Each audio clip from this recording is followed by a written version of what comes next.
आदाब, नमस्कार। आप देख रहे हैं INN चैनल। मैं हूं शेख अहमद अली। इस न्यूज बुलेटिन में आइए नजर डालते हैं दिन भर की बड़ी खबरों पर। अरविंद केजरीवाल की आंधी में आम आदमी पार्टी दिल्ली में तारीखी जीत के साथ तीसरी बार इख्तिदार में आ गई। वहीं भारतीय जनता पार्टी का 22 साल के बाद इख्तिदार में वापसी का ख्वाब चुकनाचूर हो गया, जबकि कांग्रेस की झोली एक बार फिर मुकम्मल तौर पर खाली रही। आम आदमी पार्टी ने गुज़िश्ता असेंबली इंतखाबात में 70 में से 67 सीटें जीती थी। इस इलेक्शन में उसने 63 सीटें जीतकर नई तारीख रकम की है। माफ़ कीजिएगा, 62 सीटें जीतकर नई तारीख रकम की है। वो मुसलसिल 2 इंतखाबात में 60 से ज़ायद सीटें जीतने वाली पहली पार्टी बन गई है। दिल्ली के अवाम ने आम आदमी पार्टी को वसी हिमायत देकर उसके लगे रहो केजरीवाल के नारे पर मुहर लगा दी। इंतखाबी नताइज से साफ है कि केजरीवाल के आगे वजीर आज़म नरेंद्र मोदी और मरकज़ी वजीर दाखिला अमित शाह और बीजेपी की ताकत बौनी साबित हुई। बीजेपी के लिए बिहार के वजीर आला नीतीश कुमार और लोक जनशक्ति पार्टी के रहनुमा भी काम नहीं आए। बीजेपी ने दिल्ली के इंतखाबात में पहली बार नीतीश कुमार के जनता दल यू और एलजेपी के साथ मिलकर इलेक्शन लड़ा था, लेकिन इन दोनों जमातों का पत्ता साफ हो गया। मंगल को हुई वोटों की गिनती में आए नताइज में बीजेपी और कांग्रेस दोनों को ज़बरदस्त झटका लगा। गुज़िश्ता साल हुए लोकसभा इंतखाबात में दिल्ली की तमाम 7 नशिस्तें जीतने वाली बीजेपी इस इलेक्शन में 8 सीटों पर सिमट गई और कांग्रेस मुसलसिल दूसरी बार एक भी सीट नहीं जीत पाई। वज़ीर आला अरविंद केजरीवाल ने दिल्ली इलेक्शन में शानदार कामयाबी हासिल करने के बाद आवाम से खिताब किया। उन्होंने सबसे पहले भारत माता की जय, इनकलाब जिंदाबाद और वंदे मातरम जैसे नारे बुलंद किए और उसके बाद कहा कि दिल्ली वालों, आपने गजब कर दिया, आई लव यू।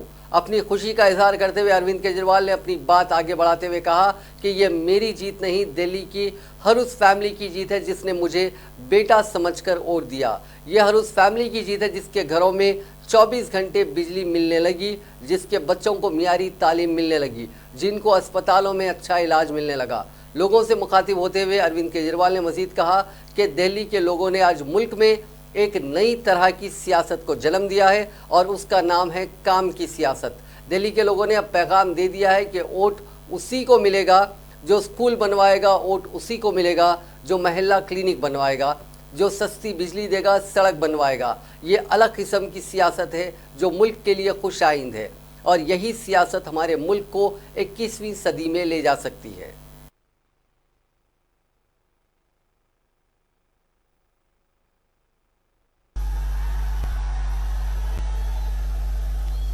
भारत माता की इनकलाब, इनकलाब, वंदे वंदे।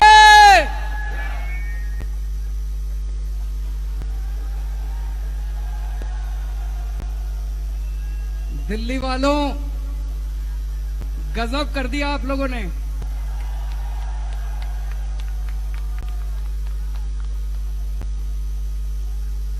I love you.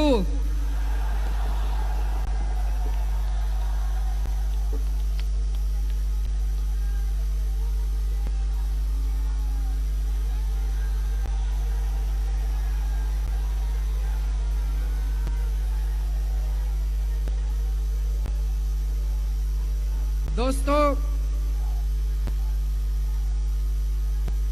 मैं सभी दिल्ली वासियों को तहे दिल से शुक्रिया अदा करना चाहता हूं कि उन्होंने तीसरी बार अपने बेटे पे भरोसा किया। ये जीत मेरी जीत नहीं है, ये सभी दिल्ली वासियों की जीत है। ये दिल्ली के हर उस परिवार की जीत है जिसने मुझे अपना बेटा समझ के, जिन्होंने मुझे अपना बेटा मान के हमें जबरदस्त समर्थन दिया, इतना वोट दिया। ये हर उस परिवार की जीत है जिनको अब दिल्ली में 24 घंटे बिजली मिलने लगी है। ये हर उस परिवार की जीत है जिनके बच्चों को अच्छी शिक्षा मिलने लगी है। ये हर उस परिवार की जीत है जिनके लोगों का दिल्ली में अस्पतालों में अच्छा इलाज। दिल्ली असेंबली इलेक्शन के बाद 48 सीट हासिल करने का दावा करने वाले दिल्ली बीजेपी के सदर मनोज तिवारी ने भी शिकस्त का एतराफ़ कर लिया है। उन्होंने मीडिया से बातचीत करते हुए कहा कि मैं दिल्ली के लोगों का शुक्रिया अदा करता हूं, मैं हमारी पार्टी के कारकुनान को उनकी मेहनत के लिए शुक्रिया अदा करता हूं, उन्होंने बहुत कुछ किया है। मैं मैंडेट को कबूल करता हूं, अरविंद केजरीवाल को मुबारकबाद देता हूं।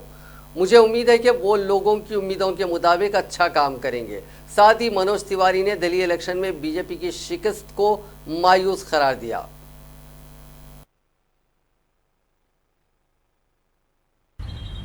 खरी नहीं उतरी, इसकी हम समीक्षा करेंगे। लगभग दिल्ली का काउंटिंग लगभग समाप्त के कगार पे है और इस समय बीजेपी को अभी जो मैं निकला हूं देखते हुए तो लगभग 7 सीटों की बढ़त या जीत दिख रही है।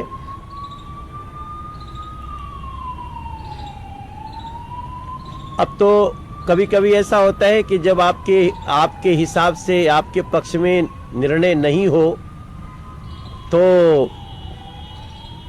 मन निराश भी होता है, लेकिन यही धैर्य का समय होता है। और मैं अपने सभी कार्यकर्ताओं को बोलूंगा, निराश नहीं होना है दोस्तों, भाइयों बहनों। दिल्ली की जनता ने जो अपना जनादेश दिया है कुछ सोच समझ के ही दिया होगा। अच्छी बात यह है थोड़ी सी इस निराशा में भी कि बीजेपी को 2015 की अपेक्षा परसेंटेज काफी बढ़ा है। 2015 में 32% वोटिंग थी हमारे पक्ष में, बीजेपी के पक्ष में। अभी 38.78% है सिर्फ बीजेपी का, और हमारे जो एनडीए के लोग एलाइज हैं जेडीयू उनको 0.78, एलजेपी को 0.38, तो ऑलमोस्ट ये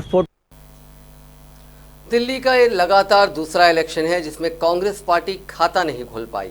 2015 में भी कांग्रेस एक भी सीट नहीं हासिल कर पाई थी। इस बार पार्टी ने 66 सीटों पर उम्मीदवार उतारे थे, इनमें से सिर्फ 3 ही अपनी जमानत बचा पाए। नतीजों के ऐलान के बाद कांग्रेस के साबिक सदर राहुल गांधी ने अरविंद केजरीवाल को जीत की मुबारकबाद पेश की। टीआरएस पार्टी की तरफ से दिल्ली के असेंबली इंतखाबात में आम आदमी पार्टी की शानदार कामयाबी पर मसरत का इजहार करते हुए अरविंद केजरीवाल को मुबारकबाद दी गई।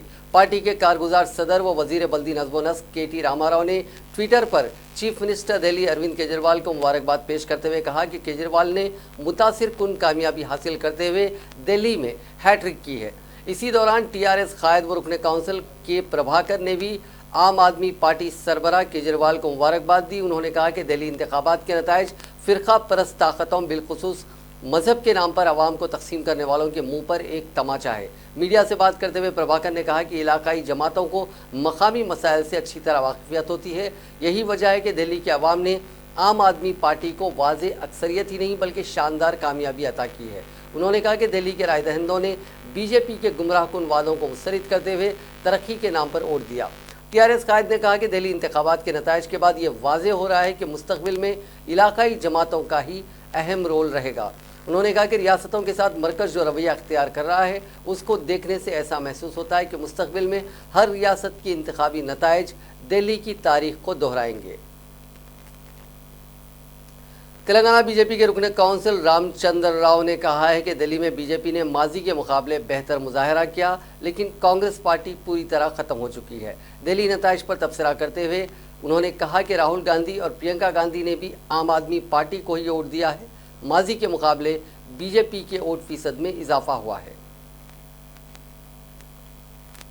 बीजेपी की ज़ेर क़यादत एनडीए पिछले 2 साल में 7 रियासतों में इख्तिदार गंवा चुकी है। दूसरी बार मोदी सरकार बनने के बाद 4 रियासतों में इंतखाबात हुए, जिसमें से 3 इलेक्शन बीजेपी हार गई।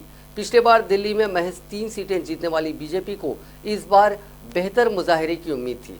दिल्ली के रियासती सदर मनोज तिवारी ने 48 सीटों पर जीत के अंदाजे के साथ इख्तिदार में आने की उम्मीद जताई थी। हालांकि ये अंदाजे गलत साबित हुए।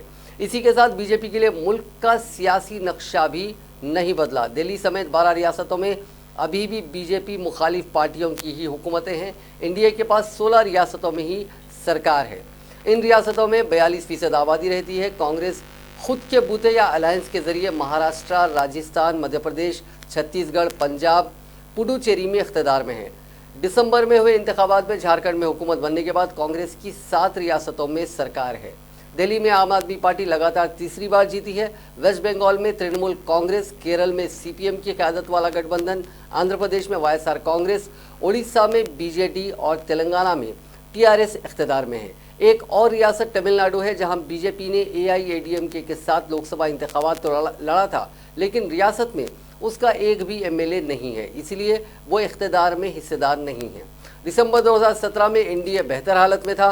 बीजेपी और उसके साथियों के पास 19 रियासतें थीं। एक साल बाद बीजेपी ने 3 रियासतें मध्य प्रदेश, राजस्थान और छत्तीसगढ़ में इख्तिदार गंवा दिया। यहाँ अब कांग्रेस की हुकूमतें हैं। चौथी रियासत आंध्र प्रदेश है, जहाँ बीजेपी टीडीपी गठबंधन की हुकूमत थी। मार्च 2018 में टीडीपी ने बीजेपी से अलायंस तोड़ लिया। 2019 में हुए असेंबली इंतखाबात में यहाँ वाईएसआर कांग्रेस ने सरकार बनाई। 5वीं रियासत महाराष्ट्र है, जहाँ इंतखाबात के बाद शिवसेना ने एनडीए का साथ छोड़ा और हाल ही में कांग्रेस एनसीपी के साथ मिलकर हुकूमत बना ली। इसके बाद झारखंड में भी बीजेपी इख्तिदार गंवा चुकी है। वहां अब कांग्रेस जेएमएम गठबंधन की सरकार है। दिल्ली असेंबली इंतखाबात में आम आदमी पार्टी की शानदार जीत के साथ वो 5 मुसलमान उम्मीदवार भी जीत गए हैं, जिन्हें मुस्लिम अक्सरियती हलकों से टिकट दिया गया था। ओखला असेंबली हलके से आम आदमी पार्टी के उम्मीदवार अमानतुल्लाह खान ने जीत हासिल की और बीजेपी उम्मीदवार बरहम सिंह को शिकस्त से दो चार किया। अमानतुल्लाह खान ने 1,28,000 वोट हासिल किए और 72,000 वोटों से जीत हासिल की। बीजेपी उम्मीदवार बरहम सिंह को 57,000 वोट मिले, जबकि कांग्रेस उम्मीदवार परवेज हाशमी को 4,999 वोट मिले। मुस्तफाबाद असेंबली हलके से हाजी यूनुस, बली मारन हलके से इमरान हुसैन, मटिया महल से शोएब इकबाल और सलीमपुर असेंबली हलके से आम आदमी पार्टी के उम्मीदवार अब्दुल रहमान ने भी जीत हासिल की। वाज़ेह रहे कि 2015 में सिर्फ 4 सीटों पर मुसलमानों को जीत मिली थी। लोकसभा में बजट इजलास का पहला मरहला आज मुकम्मल हो गया और ऐवान की कार्रवाई 2 मार्च तक के लिए मुलतवी कर दी गई। लोकसभा स्पीकर ओम बिरला ने वज़ीर ख़जाना निर्मला सीतारमण के बजट 2020-21 पर हुई बहस का जवाब देने और कर्नाटक के परिवार और तालावार कबायली फ़िरक़ों को शेड्यूल ट्राइब की फहरिस्त में शामिल करने से मुतालिक बिल पर बहस और उसे मंजूर करने के बाद ऐवान की कार्रवाई 2 मार्च सुबह 11 बजे तक के लिए मुलतवी करने का ऐलान किया। ऐवान का बजट इजलास 31 जनवरी को सदर रामनाथ कोविंद के पार्लियामेंट के दोनों ऐवानों के मुश्तरका इजलास से खिताब करने के साथ शुरू हुआ था। उसके अगले दिन 1 फरवरी को बजट पेश किया गया था। पहले मरहले में मजमूई तौर पर 9 मीटिंग्स हुई। बजट इजलास का दूसरा मरहला 2 मार्च से शुरू होकर 3 अप्रैल तक चलेगा। इस दरमियान 19 दिन के वक्फे के दौरान पार्लियामेंट की मुख्तलिफ कमेटियाँ मुताल्लिका वजारतों और महकमों के मुतालबात ज़र पर गौर करेंगी। इजलास के पहले मरहले में सदर की तकरीर पर शुक्रिया की तहरीक पर ऐवान असेंबली में तफसीली बहस हुई, जिसमें अपोजिशन ने हुकूमत की पॉलिसियों पर सवालात उठाए। वज़ीर आज़म नरेंद्र मोदी ने शुक्रिया की तहरीक पर बहस का जवाब दिया और बाद में अपोजिशन के वॉकआउट के दरमियान उसे मंजूर कर लिया गया। बजट पर बहस का जवाब देते हुए आज वज़ीर ख़जाना ने कहा कि मईशत में सुधार के इशारे मिल रहे हैं। वज़ीर ख़जाना निर्मला सीतारमण ने मंगल को कहा है कि हुकूमत ने निजी और सरकारी सरमायाकारी, खपत और बरामदात बढ़ाने के लिए कई इक़दाम किए हैं, जिसकी वजह से मईशत में बेहतरी के इशारे नज़र आने लगे हैं। माली साल 2020-21 के बजट पर लोकसभा में तकरीबन 12 घंटे चली बहस का जवाब देते हुए सीतारमण ने कहा कि रवां माली साल में गैर मुल्की सरमायाकारी बढ़ी है। मैन्युफैक्चरिंग के शोबे ने रफ्तार पकड़ी है। 2 महीने गुजरने के बाद अशिया और खिदमात टैक्स यानी जीएसटी कलेक्शन में मुसलसिल इजाफा हुआ है और शेयर बाजार का ग्राफ ऊपर की तरफ जा रहा है। ये सभी मईशत में बेहतरी के सिमत इशारे कर रहे हैं। वज़ीर आज़म नरेंद्र मोदी की मौजूदगी में वज़ीर ख़जाना ने अपोजिशन के उन इल्ज़ामात को खारिज कर दिया कि इस बजट में मांग बढ़ाने के इक़दाम नहीं किए गए हैं और ये साल 2024 तक मुल्क को 50 खरब डॉलर की मईशत बनाने वाला बजट नहीं है।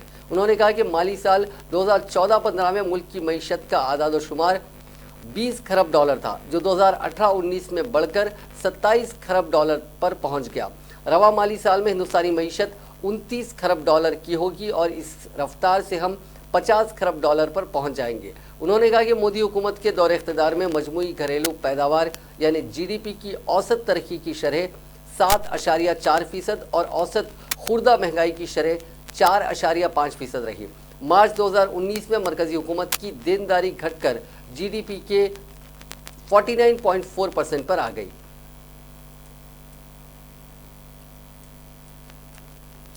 मुल्क को शर्मसार करने वाले इज्तिमाई आबरूरेज़ी और कत्ल मामले के गुनहगार विनय शर्मा ने सदर जमहूरिया के जरिए खारिज की गई रहम की अर्जी को सुप्रीम कोर्ट में चैलेंज किया। विनय ने अदालत से सदर जमहूरिया के फैसले का जायज़ा लेने की अपील की। विनय ने अपनी अर्जी में कहा कि उसकी रहम की अर्जी सदर जमहूरिया ने जल्दबाजी में खारिज की है।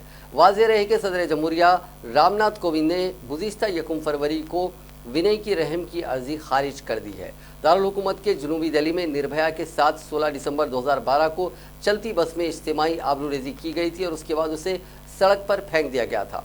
बाद में उसे एयरलिफ्ट करके सिंगापुर के क्वीन एलिजाबेथ अस्पताल ले जाया गया, वहां उसकी मौत हो गई थी। इस मामले में 6 मुलजिमीन को गिरफ्तार किया गया था, जिसमें एक नाबालिग था जिसे 3 साल के लिए इस्लाही मरकज़ भेजा गया था। एक मुलजिम राम सिंह ने तिहाड़ जेल में खुदकुशी कर ली थी। 4 दीगर मुलजिमीन मुकेश, अक्षय, विनय और पवन को फांसी की सजा मिली थी। चीफ मिनिस्टर के चंद्रशेखर राव ने आज ओहदेदारों पर वाज़ेह किया है कि वो शख्सी तरजीहात को बालाए ताख रखते हुए अवाम की बहबूद के लिए रियासती हुकूमत की जानिब से जिन बहबूदी और फलाही स्कीमात पर अमलावरी की जा रही है उन पर तवज्जो मरकूज़ करें।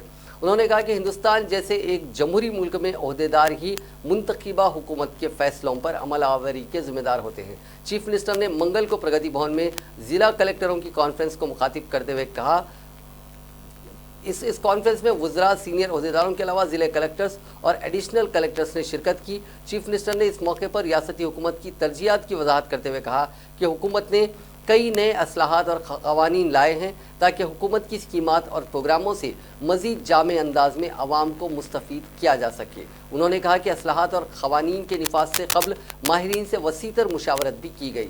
चीफ मिनिस्टर ने कलेक्टरों और एडिशनल कलेक्टरों को मशवरा दिया कि हुकूमत की जानिब से जिन क़वानीन, पॉलिसियों और स्कीमात का आगाज़ किया गया है उन पर अमलावरी को अवलीन तरजीह दी जाए।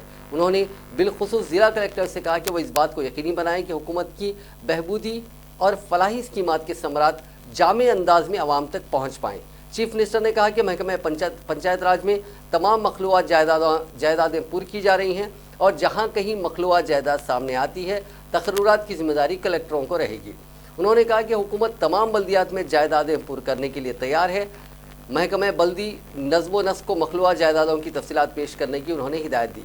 चीफ मिनिस्टर ने कहा कि साबिक़ में रियासत में 6 म्युनिसिपल कॉरपोरेशन थे जिनकी तादाद अब बढ़कर 13 हो गई है। बल्दियात की तादाद भी 68 से बढ़कर 128 हो गई है और हैदराबाद के लिए महाना 78 करोड़ रुपए और दूसरे शहरों के लिए महाना 70 करोड़ रुपए जारी किए जा रहे हैं।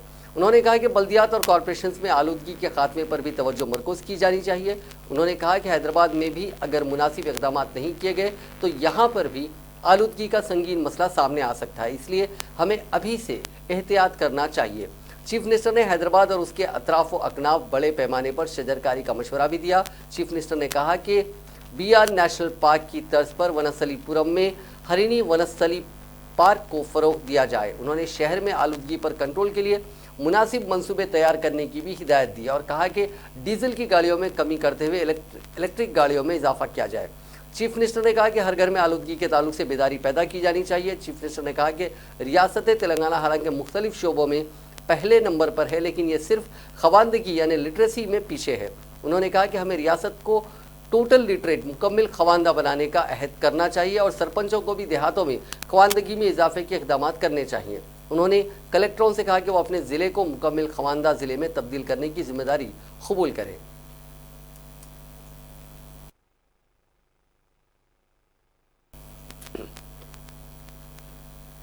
कांग्रेस के सीनियर कायद व साबिक रुकने राज्यसभा वी हनुमंतराव ने मरकज की जानिब से तेलंगाना को जारी किए गए फंड्स पर तहकीकात कराने का मुतालबा किया। गांधी भवन में मीडिया से बात करते हुए हनुमंतराव ने कहा कि मरकजी हुकूमत ने मुख्तलिफ प्रोजेक्ट्स के लिए रियासत को फंड जारी किए हैं, लेकिन ये फंड्स किन कामों के लिए इस्तेमाल किए गए उसे अवाम को वाकिफ करवाना ज़रूरी है। उन्होंने दिल्ली असेंबली इंतखाबात के नताइज पर तबसरा करते हुए कहा कि दिल्ली में कांग्रेस को जो शिकस्त हुई है उसका तफसीली जायज़ा लेने की ज़रूरत है और पार्टी में पाए जाने वाली खामियों को दूर करते हुए दोबारा अवाम से रुजू होने की ज़रूरत है। हनुमंतराव ने कहा कि कौमी सतह पर पसमानदा तबकात और पिछड़े व कबाइलियों को तहफ़्फ़ुज़ात ख़त्म करने की बीजेपी कोशिश कर रही है। उन्होंने कहा कि RSS की मां पर बीजेपी तहफ़्फ़ुज़ात के निज़ाम को ख़त्म करने की कोशिश कर रही है, जो मुल्क के लिए तशवीशनाक है।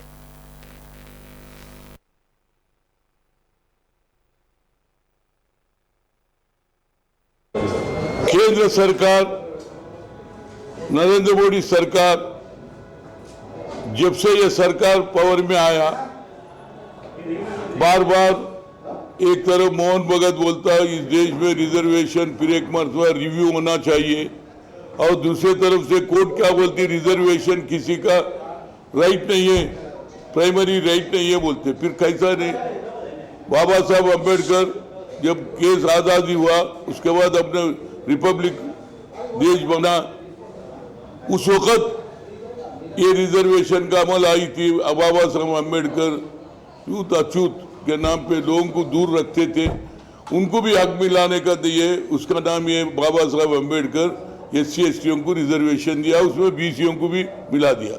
मगर आज क्या हो रहा, प्रमोशन में हमारा हक नहीं है, ये स्टेटों कुछ भी कर सकते, ये बात गलत है। केंद्र सरकार बराबर स्टेटों में केंद्र सरकार का जिम्मेदारी होता जो रिजर्वेशन अमल करने।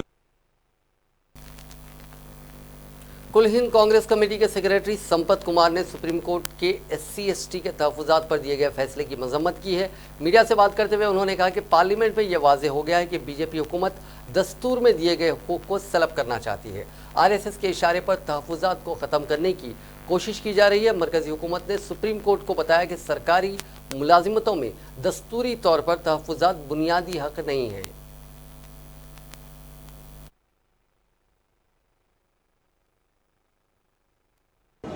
जो सुप्रीम कोर्ट की डायरेक्शंस और वर्डिक्स आए, वो केंद्र सरकार बीजेपी के इंटरवेंशन से वो जजमेंट्स आया बोल के कांग्रेस पार्टी समझ रहे। कांग्रेस पार्टी के तरफ से बिल्कुल बराबर वो जजमेंट्स के बारे में रिव्यू पिटिशन डाल के जो कॉन्स्टिट्यूशनल राइट्स है SC ST BC माइनॉरिटीज़ का, वो कॉन्स्टिट्यूशनल राइट्स को निभाने के लिए उधर बीजेपी इधर TRS पार्टी जो हुकूमत में, वो दो भी आगे बढ़ना बोल के कांग्रेस पार्टी डिमांड कर रहे। जो बीजेपी का और TRS का इंटरनल एजेंडा है, जो वीकर सेक्शन आइडियालॉजी को दबाने का, अम्बेडकर आइडियालॉजी को दबाने का, या रिजर्वेशंस को निकालने का जो इरादा है, वो इरादा इम्प्लीमेंट करने के लिए जो सुप्रीम कोर्ट को सेंट्रल गवर्नमेंट जो इंटरवेंशन सबमिशंस किए, उसमें ही इंटेंशनली बीजेपी रिजर्वेशंस रहना फंडामेंटल राइट नहीं होता बोल के अगेंस्ट कॉन्स्टिट्यूशन सुप्रीम कोर्ट में रिप्रेजेंट करे, तो ये वर्डिक्ट आया बोल के कांग्रेस पार्टी समझ रहे।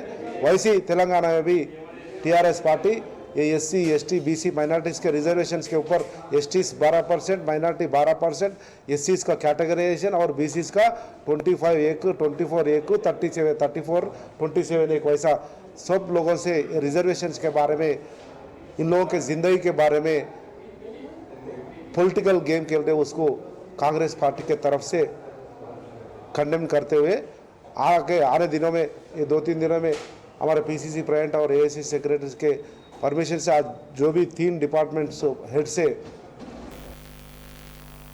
TRS के अरकान पार्लियामेंट M श्रीनिवास रेड्डी और P रामुलू ने आज दिल्ली में मरकजी वजीर कौमी शाहराह नितिन गडकरी से मुलाकात की। इस मुलाकात के दौरान TRS के इन दो अरकान पार्लियामेंट ने ज़िले महबूबनगर की मुख्तलिफ कौमी शाहराहों की तरक्की और ब्रिजेस की तामीर और पसमानदा अजला में सड़कों की तामीर व दीगर उमूर पर तबादला ख्याल किया। अरकान पार्लियामेंट ने कलवाकुर्ती असेंबली हल्के के रघुपति पेट रामागिरी को जोड़ने के लिए ब्रिज की तामीर की दरखास्त की सिलसिले में 45 करोड़ रुपए मंजूर करने की ख्वाहिश करते हुए एक तहरीरी याददाश्त पेश की। मरकजी वजीर से मुलाकात के बाद टीआरएस अरकान पार्लियामेंट ने कहा कि कौमी शाहराह 44 के तहत आने वाले मुख्तलिफ इलाकों में सर्विस रोड ना होने की वजह से आवाम को काफ़ी मुश्किलात का सामना करना पड़ रहा है। ख़ास तौर पर कुत्तूर तक कुत्तापेट सर्विस रोड की तामीर के लिए नुमाइंदगी की गई और मरकजी वजीर ने इस खुसूस में हमदर्दाना गौर करने का तयखुन दिया। उन्होंने बताया कि कौमी शाहराह पर अंडरपास की तामीर की भी दरख्वास्त की गई। अंडरपास ना होने की वजह से आए दिन कई हादसात पेश आ रहे हैं।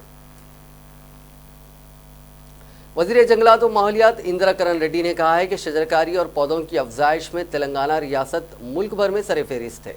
मीडिया से बात करते हुए उन्होंने महकमा जंगलात के अहदेदारों और अमले को मुबारकबाद दी, जिनकी काविशों से तेलंगाना रियासत मुल्क भर में सर-ए-फ़हरिस्त रही। वज़ीर मौसूफ ने कहा कि वज़ारत जंगलात की जानिब से जारी करदा ताज़ा आदाद और शुमार के मुताबिक पौधों की अफजाइश में तेलंगाना रियासत को पहला मकाम हासिल हुआ है। उन्होंने कहा कि तेलंगाना की तश्कील के बाद से ही चीफ मिनिस्टर चंद्रशेखर राव हरिता हरम प्रोग्राम के नाम पर बड़े पैमाने पर शजरकारी का प्रोग्राम शुरू किया है, जिसके तहत 5 साल में 230 करोड़ पौधे लगाने का निशाना मुकर्रर किया गया। उन्होंने कहा कि रियासत के जंगलाती इलाके में इजाफा करने के लिए शजरकारी का प्रोग्राम इंतहाई ज़रूरी है, जिससे जंगलात का दोबारा अहया हो सकेगा।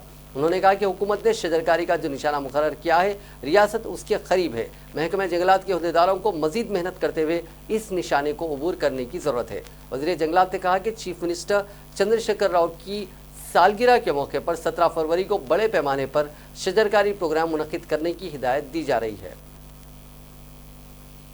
तेलंगाना स्टेट प्लानिंग बोर्ड के नायब सदर बी विनोद कुमार ने कहा कि तेलंगाना की माशी सूरत हाल से मुतालिक पार्लियामेंट में वज़ीर फाइनेंस निर्मला सीतारमण के बयान के बाद तमाम हक़ाइक़ सामने आ गए हैं। उन्होंने कहा कि अब तक कांग्रेस और बीजेपी की जानिब से रियासत की माली सूरत हाल से मुतालिक जो गलत प्रोपेगेंडा किया जा रहा था, अब उस पर रोक लग गई है। मीडिया से बात करते हुए विनोद ने कहा कि गुज़िश्ता 6 साल के दौरान मरकज़ी हुकूमत ने तेलंगाना के लिए 1.5 लाख करोड़ रुपए मुख्तलिफ फंड्स और टैक्सेस की शक्ल में जारी किए हैं। इस तरह सालाना मरकज़ से अब तक सिर्फ 25,000 करोड़ रुपए रियासत को वसूल हुए हैं। उन्होंने कहा कि इब्तिदा में रियासत का बजट फाजिल था, लेकिन फलाही स्कीमात की बड़े पैमाने पर अमल आवरी की वजह से चंद दुश्वारियाँ पेश आ रही हैं, लेकिन रियासत की माली सूरत हाल इतनी ख़राब भी नहीं है। विनोद कुमार ने कहा कि बीजेपी कायदीन के तमाम दावे खोखले साबित हो गए हैं, जिसमें उन्होंने तेलंगाना के लिए लाखों करोड़ रुपए इमदाद करने के दावे किए थे। विनोद कुमार ने कहा कि मरकज़ी हुकूमत ने रियासत के कई अहम प्रोजेक्ट्स बशमूल मिशन भागीरथा, मिशन काकतिया के लिए 1 रुपये की भी इमदाद नहीं की है, जबकि नीति आयोग ने मिशन भागीरथा के लिए 19,205 करोड़ रुपए तेलंगाना को मंजूर करने की मरकज़ से सिफारिश की थी। इसी तरह मिशन काकतिया के लिए 5,000 करोड़ रुपए की भी नीति आयोग ने सिफारिश की। इस सिफारिश को भी मरकज़ ने बर्फदान में डाल दिया है। तेलंगाना जल समिति के सदर प्रोफेसर कोदंडराम ने कहा है कि मुल्क को शदीद माशी बहरान का सामना है। एक खानगी न्यूज़ चैनल से बात करते हुए उन्होंने तशवीश जाहिर की कि मरकज़ की गलत माशी पॉलिसियों की वजह से न सिर्फ माशी बहरान पैदा हुआ है, बल्कि कई सनतें बंद हो रही हैं, जिसके नतीजे में बेरोज़गारी में इजाफा हो रहा है। उन्होंने कहा कि टैक्सों की वसूली में कमी के नतीजे में रियासत को मुनासिब फंड्स फराहम नहीं किए जा रहे हैं। कोदंडराम ने टीआरएस हुकूमत को तनकीद का निशाना बनाते हुए कहा कि टीआरएस मरकज़ की बीजेपी हुकूमत पर दबाव बनाने में नाकाम साबित हो रही है। मरकज़ के हर कानून की तायद करते हुए उसके बदले में रियासत को फंड्स हासिल करने में टीआरएस नाकाम हो रही है। कोदंडराम ने कहा कि रियासतों के फंड्स में कमी लाते हुए इस फंड को जम्मू कश्मीर के लिए मख्तस करना मुनासिब इक़दाम नहीं है।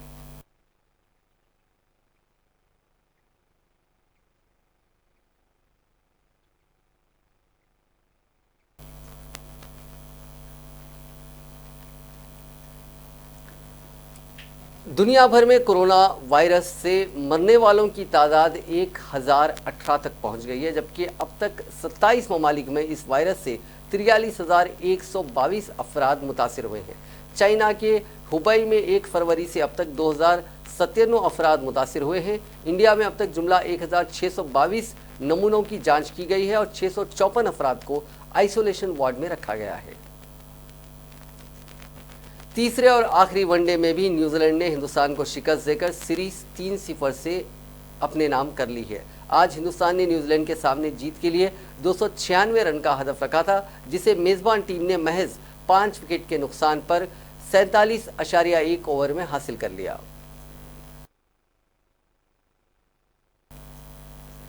नाज़रीन, इस न्यूज़ बुलेटिन में बस इतना ही। देखते रहिए INN चैनल।